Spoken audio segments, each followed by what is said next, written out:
you mentioned Joe Pa, one of the greatest college football coaches, one of the greatest football coaches ever. And what was his effect on you? He talked about time management. You talked about not wasting people's time. It's funny you say that. I think about Coach Rule too. He's efficient with what he wants. He wants things to be very similar. So that's why I smiled a little bit there when I said that, because they're very similar in that way for sure. Yeah, but talk about some moments with Joe Pa over the years with you, maybe some funny stories or something that you noticed with Coach, because I'm sure there was plenty of them at practice, or maybe a little moment between you and him. Well, there's a bunch of them, obviously, and I'm sure you've heard people do the high pitched voice and that whole thing. But my first time meeting him was I went in there, and the whole thing came up. I was a graduate assistant, and JT was really pushing to have a full-time assistant. So this is kind of mid-'90s. The strength conditioning field is just kind of still up and coming in a sense. There wasn't 5 full-time assistants like there is now, and so I was kind of at the right place at the right time, and I walk into his office and I'm sitting there, and JT's sitting with me. We're waiting for him to come in, my palms are sweating. I'm like, oh my God, this is so he walks in, he just looked at me, he goes, do you want the job or not?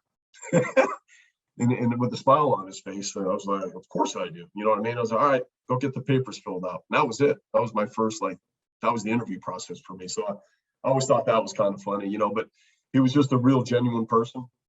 A lot of the same traits you see with Coach Rule. Genuine, you knew he cared. He would tell you the truth. He would discipline you, but you knew it was for the greater good. He was big on the academics. He wouldn't mess around with that. He made sure guys were going to class and all those things. And, he would not bend on that. I've seen guys get left home from bowl games for skipping finals, so that's one area he would never bend in, man. And, I always had respect at him for that. And there's lots of stories. So now, the old school guy, if you get caught with a hat in the building, and he would get after you, the earrings, the facial hair.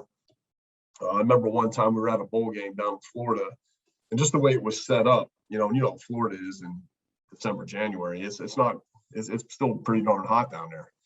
And, so everybody was kind of trying to get off the field quick and cutting corners and stuff. So we had Warren, and he was big on never walking on the grass. Use the sidewalk. That's what it's there for. So he caught me walking on the grass and ripped my rear end right in front of everybody for walking on the grass, like that kind of stuff, and for wearing a hat. And there was one time I was playing, this is before a practice, the managers would go out there and play football.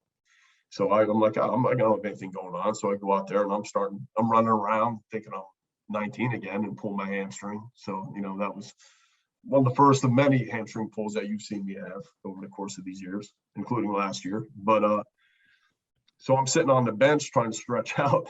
He came in and yelled at me for sitting down. And, get up off your rear end and make sure the water's around. And so I was like, geez, just kind of had that aura about him. But just his commanding presence, you knew when he was around.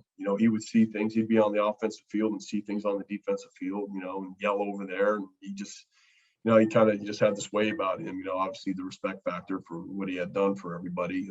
But it just.